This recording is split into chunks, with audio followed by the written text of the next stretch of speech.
This channel does not promote any violent, harmful, or illegal activities. All content provided by this channel is meant for an educational purpose only.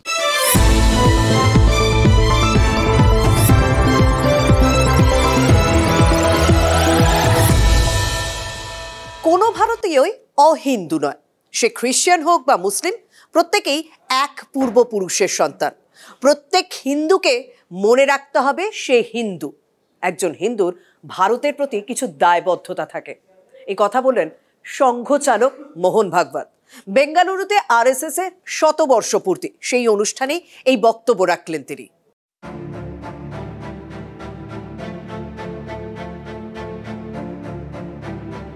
বন্দে মাতরমের সার্ধশতবর্ষে কংগ্রেসকে বেনজির আক্রমণ করেছেন প্রধানমন্ত্রী নরেন্দ্র মোদী। সাম্প্রদায়িক কারণে বন্দে মাতরমের প্রথম দুটো পংক্তি শুধুমাত্র জাতীয় স্তোত্র হিসেবে গৃহীত হয়, অভিযোগ ছিল প্রধানমন্ত্রী। কংগ্রেস সভাপতি মল্লিকার্জুন খার্গে লিখিত বিবৃতিতে পাল্টা প্রশ্ন তোলেন, বিজেপির মিটিং আর আরএসএস এর শাখায় কি বন্দে মাতরম জনগণমন গাওয়া হয়? কংগ্রেস সভাপতি বিবৃতিতে অভিযোগ ছিল সংঘ 52 বছর জাতীয় পতাকা তোলেনি। বন্দে মাতরম বিতর্কে না জড়ালেও জাতীয় পতাকা নিয়ে ওঠা অভিযোগের জবাব দিলেন সংঘ প্রধান। Since its creation, Sangha has always stood by, respected, offered tributes and protected this Tiranga Dhwaj. When court said that this flag can be hoisted by private institutions also, we have started flag hoisting on 15th August and 26th January in Sangha also. 1937 সালে কংগ্রেসের ফৈজপুর অধিবেশনে তিরঙ্গাকে জাতীয় পতাকা হিসেবে গ্রহণ করা হয়। ওই অধিবেশনের সভাপতি ছিলেন পণ্ডিত জওহরলাল নেহেরু। সংঘ প্রধানের দাবি, উত্তোলনের সময় জাতীয় পতাকা মাঝপথে আটকে যায়। তখন তা উদ্ধার করে এক সংঘ প্রচারক। 18-foot tall pole was there and flag was hoisted, but it entangled in that cord and it stopped half-mast. Now someone has to go there and untangle it and take it to the top. Nobody dared, but there was one youth. He ran there, he climbed this top, took the flag, took it to the top and then climbed down, and he was welcomed by everybody. Pandit Jawaharlal Nehru asked him this. He said, okay, but later on some workers there, they whispered in the ears of Pandit Nehru, you have called him but he goes to Shaka. His name was Kishan Singh Rajput. He expired 10 years before. বন্দে মাতরমের পর জাতীয় পতাকা উদ্ধার। কংগ্রেসের 1937 ফৈজপুর অধিবেশন নিয়ে অন্য ইতিহাস শোনালেন সরসংঘ চালক।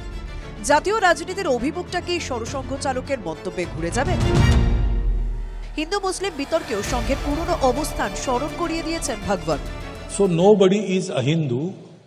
Every Hindu must realize he is a Hindu. Because being Hindu means being responsible for Bharat. Actually in Bharat, there is no Ahindu. All the Muslims, all the Christians, they are also descendants of the same ancestors. Pakistan নিয়ে দিক নির্দেশ কি? সংঘ প্রধান মনে করেন, প্রতি প্রত্যাঘাতে পাকিস্তানের এমন ক্ষতি করতে হবে যা তাদের গায়ে লাগে, তাহলে পরের আঘাতের আগে তারা দুবার ভাববে। We have to be prepared for their repeated tries. We have to give befitting answer, defeat them always, each time causing them some loss that they will repent forever. When this goes on, one day Pakistan will understand. শক্তিশালী হিন্দু সমাজ তৈরি সংঘের আগামী 20 বছরের পরিকল্পনা, বলছেন সংঘ প্রধান। Bureau report, TV9 Bangla.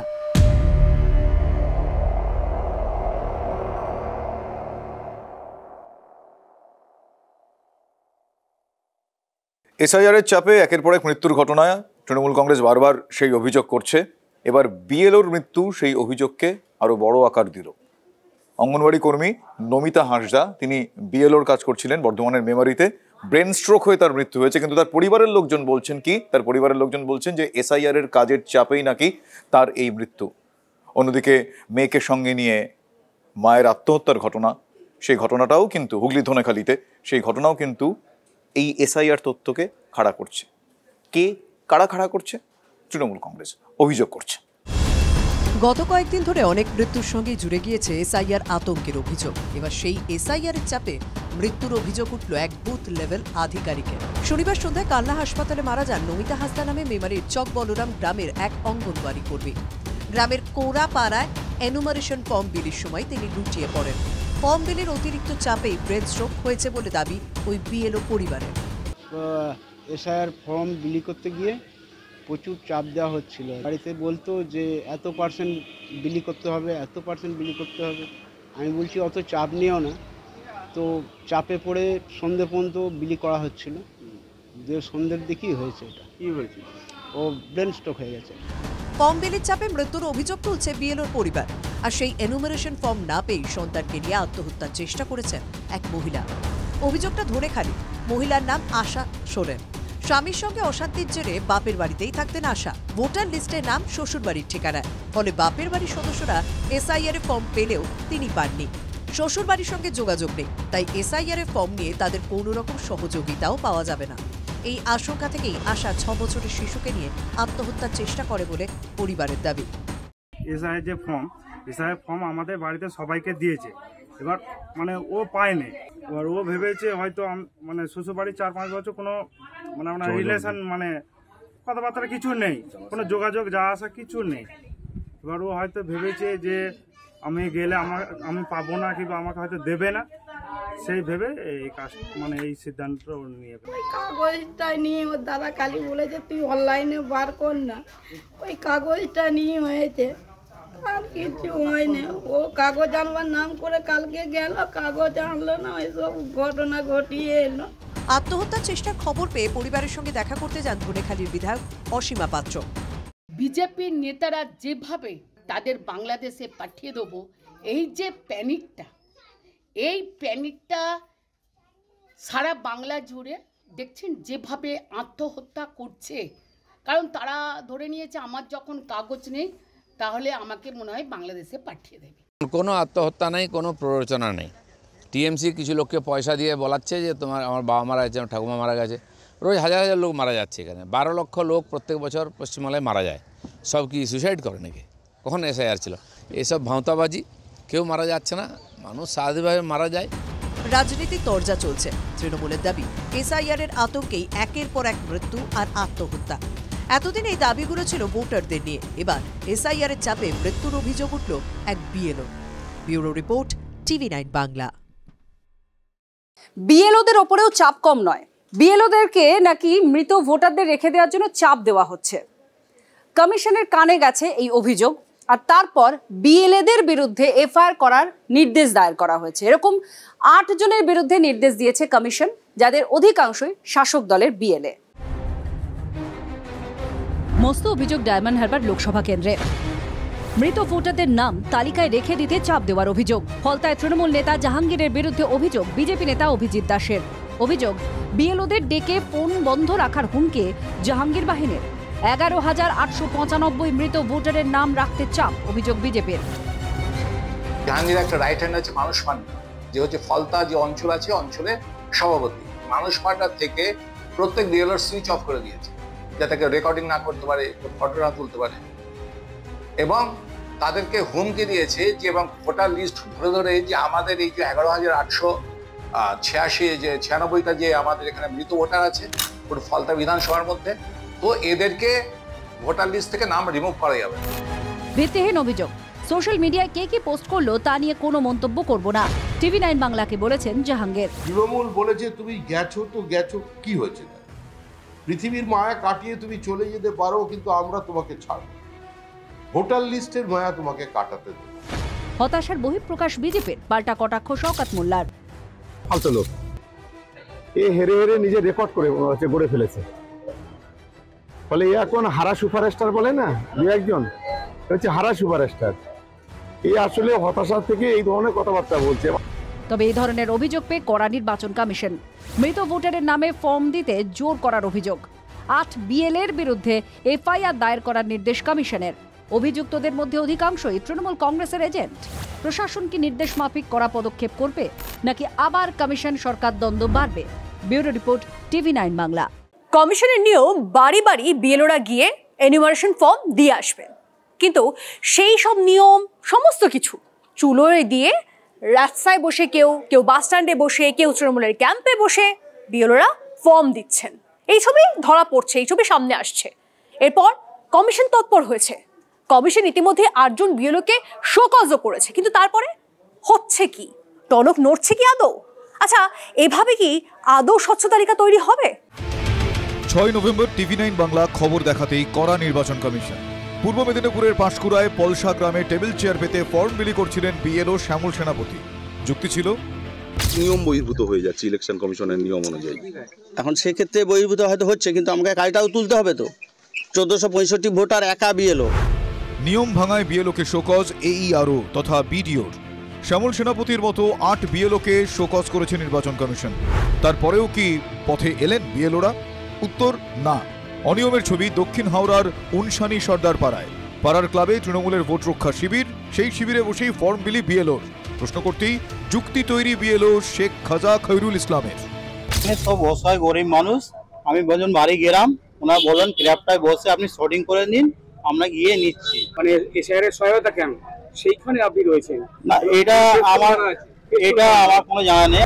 দক্ষিণ 24 পরগনার পোলের হাটে তৃণমূলের পঞ্চায়েত প্রধানের বাড়িতে বসেই ফর্ম বিলি বিএলওর। ভোটারদের ভিড় সেখানে। সরব ভাঙড়ের ISF বিধায়ক নওশাদ সিদ্দিকী। বিএলওগুলো কি যেন শাসক দল ঘিরে নিয়েছে, চরম অনৈতিক কাজ। প্রধানের বাড়ির সামনে বসে যে বিএলও সে ভালো করেই জানে এটা প্রধানের বাড়ি, তারপর ওখানে থেকে বিলি করছে। এখন ভোটার লিস্টে তো নাম বিভিন্ন রকম আছে, সাজানো নেই, পাড়া ওয়াইজ নেই, কিন্তু আমি পাড়ায় গিয়ে এই ফর্মগুলো শর্টিং করছি যাতে দিতে সুবিধা হয়। পঞ্চায়েত প্রধানের বাড়ি আপনি জানেন? হ্যাঁ জানি। তো তাহলে আপনি এই জায়গাটাই বাঁচলেন? আমার সুবিধা হয়েছে। এসআইআর ফর্ম বিলি করার দায়িত্ব হচ্ছে বিএলওদের। এটা খোঁজখবর নেবে ইলেকশন কমিশন। এখন উঠোনে বসে বিলি হচ্ছে কি দাওয়ায় বসে বিলি হচ্ছে কি ঘরে বসে বিলি হচ্ছে, এটা তো আমাদের জানা নেই। কাটোয়ার 19 নম্বর ওয়ার্ডে একটি বাড়ির বাইরে বেশ ভিড়। কেন? কারণ বিএলও বাড়ি বাড়ি না গিয়ে একটি বাড়িতে বসেই ফর্ম দিচ্ছেন। শাসক দল ছাড়া অন্য দলের বিএলও ওখানে নেই। ক্যামেরা দেখে বিএলও থা কারো বাড়ি না গিয়ে এক জায়গায় বসে ফর্ম বিলি করছেন। বাড়িতে বসে ওটা বলছেন না। উত্তরবঙ্গেও একই ছবি। ধূপগুড়ি পুরসভার 2 নম্বর ওয়ার্ডের চেয়ার টেবিল পেতে ফর্ম বিলি বিএলওর। TV9 বাংলার ক্যামেরায় ধরা পড়তেই সাফাই বিএলওর। এক জায়গায় বসে করছি না, দেখুন এই বাড়ির ফ্যামিলিতে আসছি। হ্যাঁ, এবার কাগজের বোঝাটা আমার 2500-এর প্রায় কাছাকাছি কাগজ। এবার তার সাথে রেজিস্টার আছে, বাকি সব সরঞ্জাম আছে। তো এতগুলো আমি ব্যাগে নিয়ে ব্যাগের থেকে বার করবো, একজনকে দিচ্ছি এবং পাশের বাড়ি থেকে 2-1 জন চলে আসছে। তাহলে আমি এটা কি করব, মানে কিভাবে আমি প্রসেসটা এগোবো? উনি এক জায়গায় বসে এভাবে বিলি করছে এবং সাধারণ মানুষের অনেক অভিযোগও আমার কাছে এসেছে যে আপনারা কি এটা ভিডিও SDO কে জানাবেন? আমরা জানতে বাধ্য হব। অনিয়ম মেদিনীপুরে নেপালি পাড়ায় চাটাই পেতে ফর্ম বিলি বিএলও। বাড়ি বাড়ি ভিজিট করছি, অসুস্থতার কারণে আমি এখানটা বসেছি। এবার পাবলিক এসে এখানটা দেখতে চাইছি। একটাও বাড়িতে আমার যতক্ষণ এখানে দেখেছি একটাও বাড়িতে ভিজিট করে। নিয়মকে বুড়ো আঙুল পূর্ব মেদিনীপুরের নন্দীগ্রাম 1 নম্বর ব্লকেও। বিএলওর বদলে ফর্ম বিলি বিএলওর আত্মীয়র। Viral video. বিডিওর কাছে অভিযোগ দায়ের বিজেপির। এই ভিডিওতে যেটা রয়েছে, আমাদের বর্তমান শামসাবাদ অঞ্চলের তৃণমূল কংগ্রেসের প্রধান মান্নান বাবু, ওনার সঙ্গে বসে রয়েছেন প্রাক্তন উপপ্রধান সমর প্রামাণিক, যিনি সঞ্চিতা প্রামাণিকের আত্মীয় হিসেবে পরিচিত। তিনি প্রথম দিন থেকেই কাজকর্ম করছেন তৃণমূল কংগ্রেসের প্রতিনিধি নিয়ে। নির্বাচন কমিশন কতটা করা হলে বিএলওরা সিধে হবেন সে প্রশ্ন উঠছে। Bureau report, TV9 Bangla. শুরু হয়ে গিয়েছে এসআইআর, আর তার মধ্যেই আবার বাংলাদেশিদের ডেরা নিউ টাউনে, এবার উদয়নপল্লীতে। সেখানে স্থানীয় মানুষজনই বলছেন এসআইআর শুরু হতেই বাড়ি বিক্রি করে পালাচ্ছেন অনেকে। তারা বলছেন অনেকে আবার ঘাপটি মেরেও আছেন।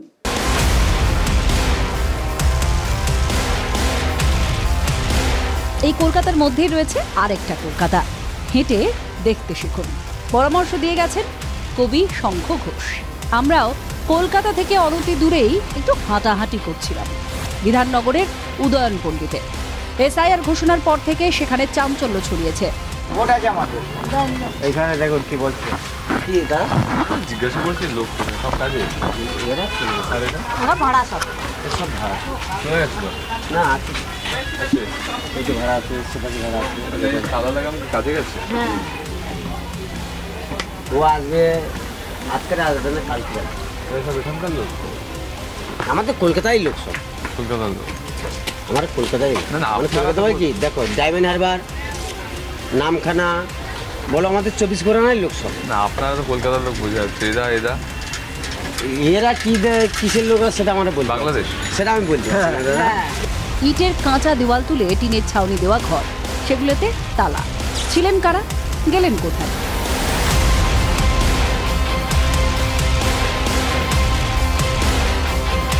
আরেকটু এগিয়ে একটা আধ পাকা বাড়ি, অন্ধকার, গলির দুপাশে ঘর, তালাবন্দি ঘর দেখিয়ে বৃদ্ধ প্রতিবেশী বললেন এখানে বাংলাদেশে থাকতো, পালিয়েছে।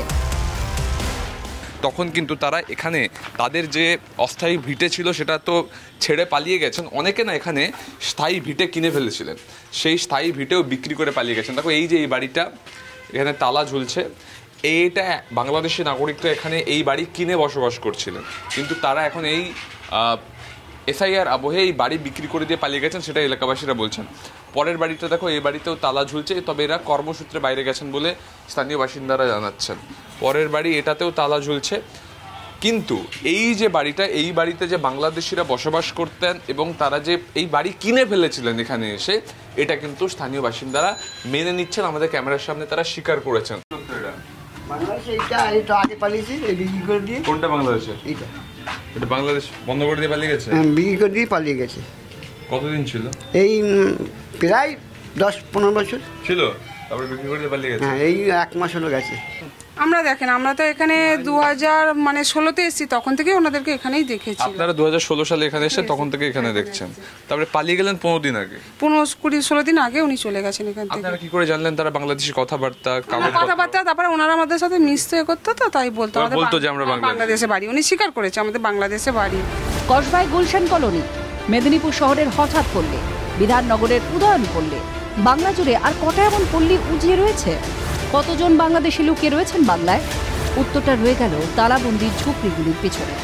এই উদয়নপল্লী আমরা পুরোটা ঘুরে দেখলাম এবং এই উদয়নপল্লীর বিভিন্ন জায়গায় দেখা যাচ্ছে অস্থায়ী বাড়ি এবং সেখানে তালা ঝুলছে। ফলে সন্দেহ হচ্ছে যে সেখানে কি বাংলাদেশি নাগরিকরা ছিলেন, যারা এখন এসআইআর আতঙ্কে সব ছেড়ে ছুড়ে পালিয়ে যাচ্ছেন। তবে এলাকার স্থানীয়রা স্থির করে দিচ্ছেন এই বাড়িতে বাংলাদেশি নাগরিক ছিলেন, বিক্রি করে তিনি পালিয়ে গেছেন। ক্যামেরা দীপঙ্করের সঙ্গে সুমন, টিভি9 বাংলা, উদয়নপল্লী, কলকাতা। বাংলাদেশিরা ধরা পড়ছে, ফর্ম বিলি হচ্ছে, যাদের নাম নেই তারা আশঙ্কায় দিনরাত এক করে দিচ্ছেন, আর রাজনৈতিক নেতারা তারা গলা ফাটাচ্ছেন। সংক্ষেপে বাংলায় এসআইআর হচ্ছে। মালদা জেলায় দুই ছবি, একদিকে বৈষ্ণবনগরে তাজেল হোসেন ও মোহাম্মদ মমিন ধরা পড়েছে, তারা বাংলাদেশের চাঁপাই নবাবগঞ্জের বাসিন্দা। ভোটের আগে কি উদ্দেশ্যে ভারতে ঢুকেছিল তা খতিয়ে দেখছে পুলিশ। অন্যদিকে সীমান্ত লাগোয়া মুচিয়া গ্রামে শরণার্থীরা ভুগছেন আশঙ্কায়। 2002-এর তালিকায় অনেকেরই নাম নেই। সমস্ত মানুষ দিতে অন্তত 20 বছর ধরে অ্যাপ্লাই করছি, খালি হয় না। এক পার্টি উঠে গেছে আর এক পার্টি কাটিয়ে গেছে। পাটাপাটি কত দেশ না, 71 আইছিলাম গন্ডগোলের বছর, তারপরে করলে যাওয়া লাগবে 2-3 বছর ছিলাম ভাই, না এখনো নাম উঠে। আমি তো ছোটবেলা থেকে এখানে ছোট ছিলাম, এখানে এসে প্রাইমারি, হাই স্কুল সব পাস করেছি। এবার আমার ভোট হয়েছে 2005-এ, 2025-এ আছে, কিন্তু এখন ভবিষ্যতে এখন এসআইআর করতে গিয়ে কাটা পড়বে কিনা বহু চিন্তার মুখে আছি। এখানে বেশ কিছু লোক এসছে ওপর থেকে, কিন্তু অনেকে বহুকালে এসছে, আগে এসছে, আর অনেকে কিছু কিছু আছে তাদের এখনো নাম নেই, পরে এসছে তাদের নাম কারণ নাই। এমনকি কোনো বাড়ি আছে স্যার তাদের ছেলের নাম আছে, বাবার নাম নেই, এমন বাড়িও আছে। কিন্তু ওরা এখন খুব হীনমন্দায় ভুগছে, কী হবে ওদের, কী হবে আমি জানি না ওদের কাজ। আমি ফর্ম দেওয়ার কথা, আমি ফর্ম দিচ্ছি, ফর্ম জমা নেওয়ার দায়িত্ব আমার, ফর্ম দায়িত্ব আমি হিসাবে জমা নেবো আমি। বিরোধী দলনেতা শুভেন্দু অধিকারী কি মালদার ওই শরণার্থী বৃদ্ধকেই আশ্বাস দিলেন?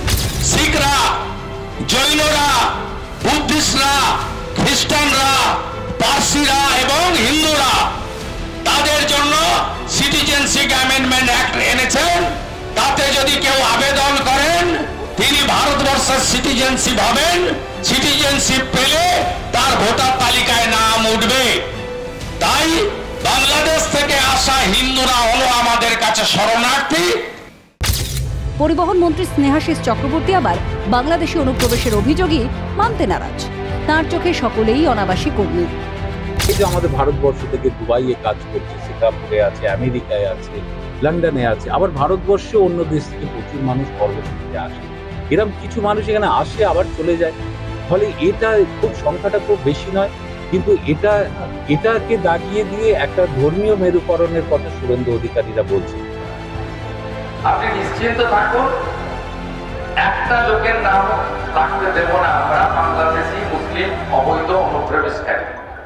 এআই ফটো স্ক্যান হবে এবং যারা পিতামাতার জায়গায় অন্য রিলেটিভ লিখে দিবেন, ইলেকশন কমিশনের সফটওয়্যার সেটা নেবে না। ইলেকশন কমিশন আধুনিক প্রযুক্তি নিয়ে পশ্চিম বাংলার ময়লা আবর্জনা পরিষ্কার করার কাজে লেগেছে। এটাকে আমরা বলবো আমি ব্লিচিং আর ফিনাইল ব্যবহার করি, আর গর্তে কার্বলিক অ্যাসিড দিলে যেমন সাপ বেরোয়, এরা তেমনি রাস্তায় বেরিয়ে। এসআইআর নিয়ে মিথ্যে প্রচারের অভিযোগে পূর্ব বর্ধমানে প্রতিবাদ মিছিল ও সভা করে বিজেপি। কিন্তু কলকাতার 108 নম্বর ওয়ার্ডের কাউন্সিলর সুশান্ত ঘোষের অভিযোগ, তাঁর এলাকায় বেছে বেছে তৃণমূল কর্মীদের নাম বাদ দেওয়া হচ্ছে। 2 সালে ভোট দিয়েছেন? হ্যাঁ দিয়েছেন। হ্যাঁ। আর তারপর থেকে প্রত্যেকবারই ভোট দিয়েছেন? ভোট দিই। এখন দেখছেন আপনার নামটা ডিলিট। আমার নামটা ডিলিট হয়ে গেছে, ওঠেনি। আপনি তৃণমূল কর্মী? হ্যাঁ, আমি তৃণমূল কর্মী। ওনার মার সঙ্গে সঙ্গে ওনাকেও ডিলিট করে দেওয়া হয়েছে। আমরা যেটা বলছিলাম, বারবার করে অভিযোগ করছিলাম যে বেছে বেছে তৃণমূল কংগ্রেস কর্মী এবং বাংলার ভোটারদের নাম বাদ দিয়ে একটা চক্রান্ত, বৃহত্তর চক্রান্ত একটা হচ্ছে। বৈধ ভোটারের নাম বাদ দিলে বিজেপির নাক কেটে দেওয়া হবে, হুঙ্কার দিয়েছেন শ্রীরামপুরের সাংসদ কল্যাণ বন্দ্যোপাধ্যায়।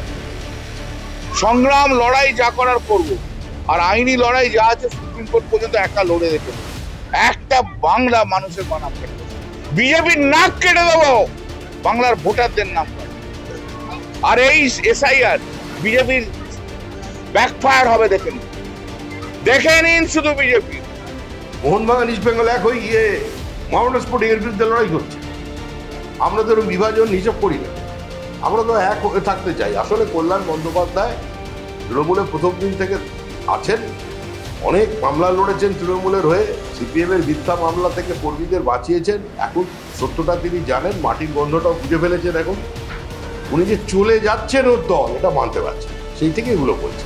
আর এমনিতেই ওনার মধ্যে বীররসের, আমি বারবার বলি, এমনিতেই ওর মধ্যে বীররসের আধিক্য আছে এবং ওনার যে শব্দচয়ন অস্বাভাবিক। কিন্তু বিজেপির নাক কাটলে কি নাম কাটা বৈধ ভোটারের নাম ভোটার লিস্টে ফিরে আসবে? আশঙ্কায় ভোগা ভোটারদের আশ্বাস দিয়েছেন বিকাশ রঞ্জন ভট্টাচার্য। ওরা যে সমস্ত ডকুমেন্ট চান না কেন, সুপ্রিম কোর্ট বলেছে আধার কার্ডই যথেষ্ট। কিন্তু আধার কার্ড নেই এমন লোক নেই, কারণ এই সরকার তো জন্ম থেকে মৃত্যু পর্যন্ত আধার কার্ড করে দিয়েছে। এখন তো আমি শুনি শ্মশানে গেলে অনেকে আধার কার্ড দেখতে চান। তাহলে সেই আধার কার্ড থাকলে পরে আধার কার্ডের ভিত্তিতে এসআইআর হবে, নাম থাকবে ভোটার লিস্টে। আমি জানি না বিকাশবাবু মানুষকে বিভ্রান্ত করার চেষ্টা করছেন কিনা। আধার কোনো নাগরিকত্ব পরিচয় দেবার কোনো ডকুমেন্ট নয়। আধার যদি থাকে তাহলে আধারের সাথে সাথে আপনাকে যে 11টা ডকুমেন্ট দেওয়া হয়েছে তার মধ্যে একটা ডকুমেন্ট আপনাকে দেখাতে হবে। শুধু আধার দেখালে কিন্তু আপনার নাগরিকত্ব প্রমাণ হচ্ছে না। এই বাদানুবাদে কোটি কোটি ফর্ম পূরণ হচ্ছে বাংলা জুড়ে, চলছে SIR. Bureau report, TV9 Bangla. মানব পাচারের তদন্তে নেমে শহর থেকে টাকার পাহাড়ের হদিশ। অভিযুক্ত আজমল সিদ্দিকী তৃণমূল নেতা বলে দাবি করছেন বিজেপির আইটি সেলের প্রধান অমিত মালভিয়া, এবং তিনি বলছেন তার বাড়ি থেকে কোটি কোটি টাকা উদ্ধার হয়েছে, বিলাসবহুল গাড়ি উদ্ধার হয়েছে। আর তৃণমূলের শীর্ষ নেতৃত্ব কিছুই জানতো না আজমল কিভাবে এতদিন ধরে এই কাজ চালিয়ে গিয়েছে। সেটাকে বিশ্বাস করা যায়? প্রশ্ন তুলেছেন অমিত মালভিয়া। পানশালার আড়ালে দেহ ব্যবসা, মানব পাচারের অভিযোগ। 2 পানশালা মালিকের বাড়ি সহ 7 জায়গায় তল্লাশি ইডির। শহরে উদ্ধার টাকার পাহাড়, নগদ 1 কোটি 1 লক্ষ টাকা, বাজেয়াপ্ত 2টি বিলাসবহুল গাড়ি। ইডির নজরে বার ব্যারন জগজিৎ সিং, বাগুইয়াটিতে জগজিৎ ও তার সঙ্গীদের 27টি পানশালা। অভিযোগ, পানশালার আড়ালে চলত নারী পাচার। সিঙ্গাপুর, ব্যাংককে হোটেল, পানশালায় বিনিয়োগের ঘটনা সামনে আসতেই তদন্তে নামে ইডি। মানব পাচারের অভিযোগে তদন্ত শুরু হয় 2015 সালে, পরবর্তীতে তদন্তে নামে এনফোর্সমেন্ট ডিরেক্টরেট।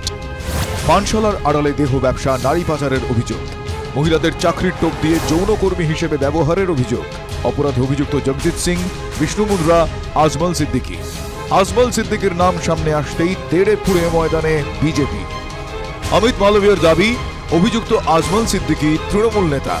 একদা তৃণমূলের সংখ্যালঘু সেলের পদাধিকারী। বিজেপির আইটি সেলের প্রধানের দাবি, যৌন চক্র সহ কোটি টাকার দুর্নীতিতে জড়িত তৃণমূল নেতা আজমল। পোস্টের সঙ্গে তৃণমূল নেতাদের সঙ্গে আজমলের ছবিও জুড়ে দিয়েছেন অমিত মালভিয়া। ইতিমধ্যে আজমল সিদ্দিকের সল্টলেকের বাড়িতেও তল্লাশি চালিয়েছে ইডি।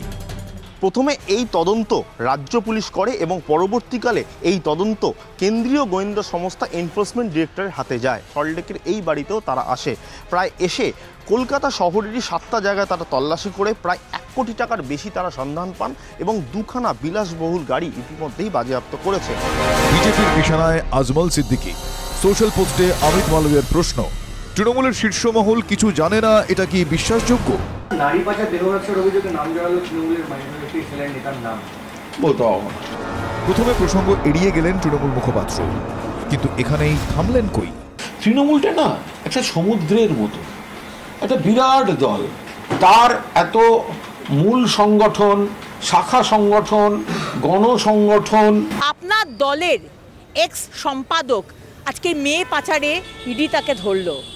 আপনার দলের যুব নেতা আজকে আইন কলেজে গিয়ে মহিলাকে ধর্ষণ করে। আজকে দুর্গাপুরে আপনার তৃণমূল পার্টির সাথে যোগ, তৃণমূল পার্টির মেম্বার, সে আজকে গণধর্ষণে তার নাম যায়। মানে সেখানে কোথাও কাউকে মানে এগুলো নিয়ে এইভাবে মানে কোনো ঘটনা ঘটলেই তৃণমূলকে জড়িয়ে দেয়া, এটা খুব কঠিন। মানে এটা হয় না। যদি কেউ কোনো অন্যায় করে থাকে সেটা তো আইন আদালত তারা দেখবে। আপনার সরকার, আপনার পার্টি বাংলার মহিলাদের আমরা শুধু শরীর সর্বস্ব, আমাদের কোনো মাথা নেই, মন নেই, ওপিনিয়ন নেই, এরকম একটা ইমপ্রেশন আপনি বাংলার মানুষকে দিতে চান। এর জবাব মহিলারাই 2026-এ আপনাকে দেবে। 26-এর ভোটে বিরোধীদের ইস্যু রাজ্যে নারী নিরাপত্তা। সেখানে মানব পাচার তদন্তে আজমল সিদ্দিকীর যোগ বিজেপির হাতে নতুন হাতিয়ার তুলে দিল। এই তদন্ত করতে গিয়ে তাদের কাছে কোটি কোটি টাকার যেমন হিসাব এসছে এবং এছাড়াও তারা জানতে পেরেছে বেশ কিছু মহিলাকে প্রথমে চাকরির টোপ দেওয়া হতো এবং তারপর তাদের নিয়ে আসা হতো এবং নিয়ে এসে দেহ ব্যবসার কাজে লাগানো হতো। পুরো বিষয়টা এই মুহূর্তে এনফোর্সমেন্ট ডিরেক্টর দেখছে। ক্যামেরায় অমিতের সঙ্গে সুশমন, TV9 বাংলা। এখন যা বলবো এটাকে গরুকে নিয়ে গরু রচনা বলতে পারেন। কুশীলব কিছু পাচারকারী হাসনাবাদ থেকে রাতের অন্ধকারে গরু পৌঁছে গেল ক্যানিংয়ে। যদিও পাচারকারীদের কয়েক কিলোমিটার দৌড়ে গিয়ে স্থানীয় মানুষজন ধরে ফেললেন ঠিকই। অন্যদিকে গরুর গাড়ি ধাক্কা মারল লরিতে। পাশাপাশি বর্ধমানে আবার একটা অ্যাম্বুলেন্স ধাক্কা মারল পথচারীকে। পরপরই ঘটনাগুলো ঘটল। কার্যত শীতঘুমে গরু পাচারে কেন্দ্রীয় এজেন্সি তদন্ত, কিন্তু পাচারকারীরা তো ঘুমিয়ে নেই। বাংলাদেশ সীমান্ত লাগোয়া হাসনাবাদ থেকে গরু পাচারের ছক, একেবারে সিনেমার কায়দায় গরু চোরদের তারা। গরুর মালিকরা গাড়ি নিয়ে ধাওয়া করে, পিছু নেয় পুলিশও। উত্তর 24 পরগনা হাসনাবাদ থেকে মিনাখা পৌঁছে গার্ডরেল ভেঙে পালায় দুষ্কৃতীরা। শেষমেশ ক্যানিং অটো স্ট্যান্ড এলাকায় গরু বোঝাই বেপরোয়া গাড়ি ধাক্কা মারে লরিতে। 3 জন পগার পার হলেও 2 জনকে ধরে ফেলে পুলিশ ও জনতা। সরবেরিয়া এসে ও আবার একটা গাড়ি ওই গার্ডরেলটা আমাদের গাড়ি ওভারটেক করেছে, লাগিয়ে দিয়ে গাড়ি নিয়ে দাঁড়িয়েছিল।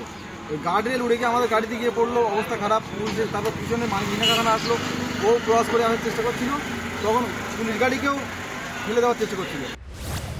গরু পাচারের তদন্তে প্রথমে বিএসএফ এর কমান্ড্যান্ট সতীশ কুমারকে জালে তোলে সিবিআই। পরে ব্যবসায়ী এনামুল হককে গ্রেফতার করে ইডি। তাদের জেরা করে অনুব্রত মণ্ডলকে গ্রেফতার করে সিবিআই। একে একে সবাই জামিন পেয়ে যান।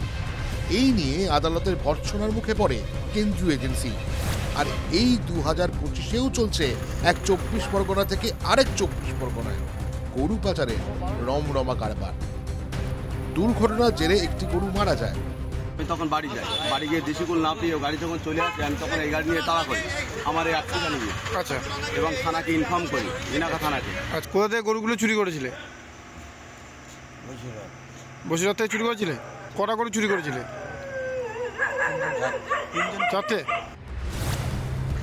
বর্ধমানে আবার বেসামাল অ্যাম্বুলেন্স চালকের তাণ্ডব। বেপরোয়া অ্যাম্বুলেন্স পিষে দিল পথচারীকেই, ধাক্কা মারল দোকানে। মৃত্যু শুধু আমার রোগীর জীবনদায়ী পরিষেবার জন্য। তো এই গাড়ির যে ড্রাইভার তারা যে মদ্যপ অবস্থায় ছিল, তাতে করে জীবন দেওয়ার জায়গা জীবন কেড়ে নেবে মানুষের। কাদের হাতে পড়ছে অ্যাম্বুলেন্স? পাচারের গরুর ম্যাটাডোরের আড়ালে কারা? দুই জেলায় তোলপাড়। অভিজ্ঞান নস্কর ও মনোজ পোদ্দারের রিপোর্ট, TV9 বাংলা। পূর্ব মেদিনীপুরে প্রায় 12,000 মহিলার লক্ষ্মীর ভাণ্ডার বন্ধ। যে সমস্ত মহিলারা ভুক্তভোগী তাদের অভিযোগ বিজেপি করার অপরাধে তাদের লক্ষ্মীর ভাণ্ডারের অনুদান বন্ধ করে দেওয়া হয়েছে। এই অভিযোগ তৃণমূল পরিচালিত পঞ্চায়েত সমিতি মানতে না চাইলেও অনুদান বন্ধের অভিযোগ মেনে নিয়েছে তারা। লক্ষ্মীর ভাণ্ডার, আমি মা বোনদের বলেছিলাম আমি লক্ষ্মীর ভাণ্ডার দিয়ে মা বোনদের আত্মসম্মান ফিরিয়ে নিয়ে আসবো। তারা কারো কাছে ভিক্ষা করবে না, এটা তাদের অধিকার। তাহলে এই মহিলারা কেন অধিকার হারিয়ে ফেললেন? অ্যাকাউন্টে লক্ষ্মীর ভাণ্ডার টাকা ঢুকেছে না। কতদিন ঢুকেনি? হ্যাঁ 3-4 মাস। কতদিন ঢুকেনি? কত মাস ঢুকেনি? আপনারা লক্ষ্মীর ভাণ্ডার পাচ্ছেন? না। কতদিন? 3 মাস। পূর্ব মেদিনীপুরের 2টি লোকসভা আসন, কাথি, তমলুক, দুটিতেই হারে তৃণমূল কংগ্রেস। এবার সেই জেলার পঞ্চায়েত সমিতিতে 12,000 মহিলার লক্ষ্মীর ভাণ্ডার বন্ধ হয়ে যাওয়ার অভিযোগ উঠল। 1 মাস নয়, একাধিক মাস। কেন? বিজেপি করার অপরাধেই বন্ধ লক্ষ্মীর ভাণ্ডার, অভিযোগ ময়নার মহিলাদের। বাড়ি কোথায়? বাচ্চা অঞ্চলে। আচ্ছা, আপনি কি লক্ষ্মী ভাণ্ডার পাচ্ছেন? না। কেন? আমরা বিজেপি করি বলে আমাদেরকে দেয়নি 3 মাস। আমাদের বাচ্চা অঞ্চলে পাইনি আর গজনা অঞ্চলেও পাইনি। তৃণমূলকে নিশানা বিজেপির। ময়না পঞ্চায়েত সমিতি যে কাজটা করেছে, যে ন্যাক্কারজনক কাজ করেছে, লক্ষ্মী ভান্ডার কোনো তৃণমূল কংগ্রেসের তার পার্টি ফান্ড থেকে টাকা না, এটা সরকারের টাকা, আমার আপনার সকলের জনগণের ট্যাক্সের টাকা। বিডিও সাহেব অলরেডি আমাদেরকে আশ্বস্ত করেছেন, নতুন এসেছেন উনি, ঠিক মতো বুঝিয়ে উঠতে পারেনি। বিজেপির অভিযোগের একটা অংশ মেনেই নিচ্ছে তৃণমূল, অর্থাৎ সরকারি টাকা মহিলাদের অ্যাকাউন্টে আসছে না। দুটো জিপিতে লক্ষ্মী ভাণ্ডার পাইনি, বাচ্চা জিপি, গজিনা জিপি প্রায় টোটাল বন্ধ, বাকি আদার্স জিপিতে 50-100 টাকা করে বন্ধ। তার জন্য আমরা বিডিওকে দিয়ে চিঠি করিয়েছি, জেলা থেকে আমরা চিঠি করিয়েছি। আশা করছি 1 সপ্তাহের মধ্যে লক্ষ্মী ভাণ্ডার ঢুকে যাবে। সেটা না হলে বিডিওর অফিস ঘেরার হুঁশিয়ারি ময়নার BJP. Bureau report, TV9 Bangla. এবার এক চাওয়ালার গল্প বলবো, চাওয়ালার স্বপ্ন পূরণের গল্প বলবো না। গুজরাতে বাদনগর রেল স্টেশনে চাওয়ালার প্রধানমন্ত্রী হওয়ার গল্প নয়, এই চাওয়ালা পশ্চিম মেদিনীপুরের চন্দ্রকোনার বাচ্চু চৌধুরী, তারই স্বপ্ন পূরণের গল্প, 10 টাকার স্কুটির গল্প। পশ্চিম মেদিনীপুর জেলার চন্দ্রকোনা 1 ব্লকের মৌলা গ্রামের বাচ্চু চৌধুরীর চায়ের দোকান গ্রামীণ, তার ভরসাতেই সংসার চালান।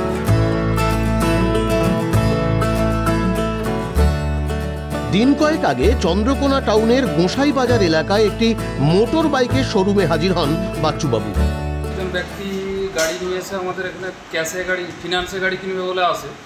তো সে গাড়ি পছন্দ করার পর আমরা জানতাম না যে সে খুচরো পয়সা এনেছে বলে।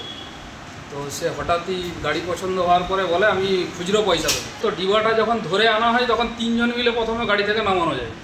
তো তখন আমরা অতটা আইডিয়া করতে পারিনি যে খুচরা পয়সা কতটা থাকতে পারে। তো তাকে জিজ্ঞাসা করার পর সে আইডিয়া দেয় 40-42 হাজার টাকা। তো সে যখন খুচরো পয়সাটা আমরা এখানে আমাদের মেঝেতে ঢাললাম, ঢালার পরে আমরা তখনও আইডিয়া করতে পারিনি কত টাকা হবে। তো আমরা এখানকার 7-8 জন মিলে 1 থেকে 1.5 ঘন্টার মধ্যে টাকাটা গুনে যখন কাউন্টিং করলাম তখন দেখলাম 70,000 টাকা বেরিয়েছিল টোটাল, নোট আর কয়েন মিলিয়ে 1,10,12 হাজার টাকার মতো। খুচরোটা ছিল 69,000 টাকা, বাকিটা নোট। তো উনি ওই খুচরো টাকা দিয়েই আর ফিনান্সে নয় ক্যাশে গাড়িটা কিনে নিয়ে গেছেন। মেয়ের ইচ্ছে পূরণ করতে হবে, মেয়ের মুখে হাসি ফোটাতে হবে, তাই চা বিক্রির আয় থেকে তিল করে খুচরো পয়সা জমিয়েছেন লক্ষ্মীর ভাঁড়ে। মেয়েও কিছু টাকা দিয়েছেন। আমি বাবাকে 4 বছর আগে বলেছিলাম স্কুটি কিনে দেওয়ার জন্য, আমার খুব ইচ্ছা ছিল স্কুটি নেব, তখন তো বাবার সামর্থ্য হয়নি। তার জন্য 4 বছর আগে থেকে বাবা চা দোকান থেকে অল্প অল্প করে জমাতো কিছু। ওই 10 টাকার যে কয়েনগুলো সারাদিনে বেচাকেনা হয় সেরকম তার থেকে মোটামুটি 1-2 করে এরকম করে জমি নিয়েছি। হঠাৎ বলে চল তাহলে স্কুটি কিনতে যাবো। মোটামুটি একটা ইচ্ছা ছিল, মেয়ে ছেলে যেহেতু বলেছিল সেই হিসাবে তাকে একটা মোটামুটি গিফট দিয়েছি। আমাকেও আমার বাবা হচ্ছে স্বপ্ন পূরণটা করে দিল, আমি এর জন্য খুব গর্বিত। এরকম বাবা পেয়ে আমি চাই সবারই বাবাও এরকম হোক, তার সন্তানের জন্য স্বপ্ন পূরণ করুক। সরকারের কাজ কি? ভেজাল ধরা। ভেজাল ধরা সরকারের কাজ হলে ভেজাল মেশানো কি সরকারের কাজ? এমন কখনো শুনেছেন? না শুনলে তাহলে এবার জেনে নিন, জেনে রাখুন সরকার ভেজাল মেশাচ্ছে এবার জ্বালানিতে। আমাদের জ্বালানি তেলের ভেজাল মেশানো হচ্ছে, কিন্তু সেটাও একটা ভালোর উদ্দেশ্যে। কি সেই উদ্দেশ্য? দেখুন বিস্তারিত।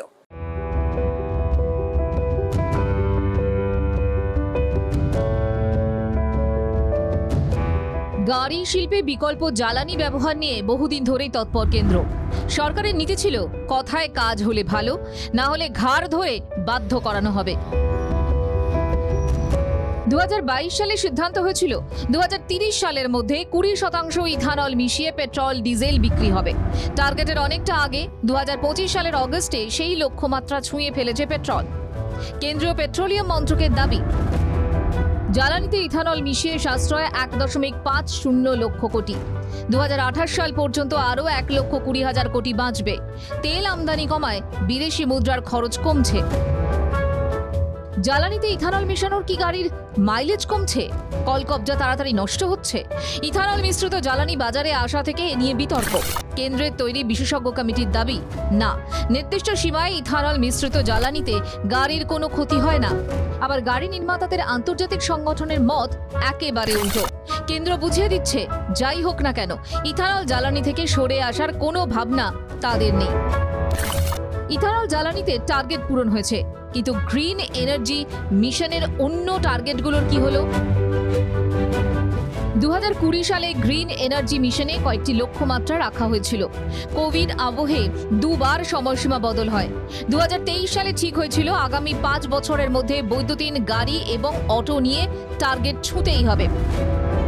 গণপরিবহনে অন্তত 25% ইলেকট্রিক কার। এখন ইলেকট্রিক কার 5% কম। 75% অটোয় সিএনসি, এখন 53% অটো সিএনজি চালিত। ব্যক্তিগত গাড়ির বাজারে 5% হাইড্রোজেন গাড়ির বিক্রি, কেন্দ্রীয় পরিবহন মন্ত্রক সূত্রে জানা যাচ্ছে। একমাত্র 2 চাকার গাড়ি ছাড়া কোনো ক্ষেত্রেই টার্গেটের ধারে কাছে পৌঁছানো যায়নি। কেন্দ্রীয় পরিবহন মন্ত্রী নীতিন গডকরির নেতৃত্বে একটি গ্রুপ অফ মিনিস্টার্সের উপর ছিল এই টার্গেট ছোঁয়ার দায়িত্ব। লক্ষ্য পূরণ না হওয়ায় গাড়ি শিল্প থেকে যন্ত্রপাতি নির্মাতা এমনকি বিকল্প জ্বালানির সঙ্গে জড়িত সংস্থাগুলিকে নিজেদের অবস্থান স্পষ্ট করে দিয়েছে কেন্দ্র। মোদী সরকার বলে দিয়েছে, বাস্তবের মাটিতে দাঁড়িয়ে যে টার্গেট নেওয়া হয়েছে তা যেন মিস না হয়। গত অর্থবর্ষে 24 লক্ষ কোটি টাকার পেট্রোপণ্য আমদানি করেছে ভারত। এইভাবে চললে 2030 সালে আমদানি খরচ 25 লক্ষ টাকা ছাপিয়ে যাবে। মোদী সরকারের উদ্দেশ্য, আগামী 5 বছরের মধ্যে পেট্রোল ডিজেল আমদানিতে খরচ অন্তত 20% কমানো। Somnath Bhattacharya report, TV9 Bangla.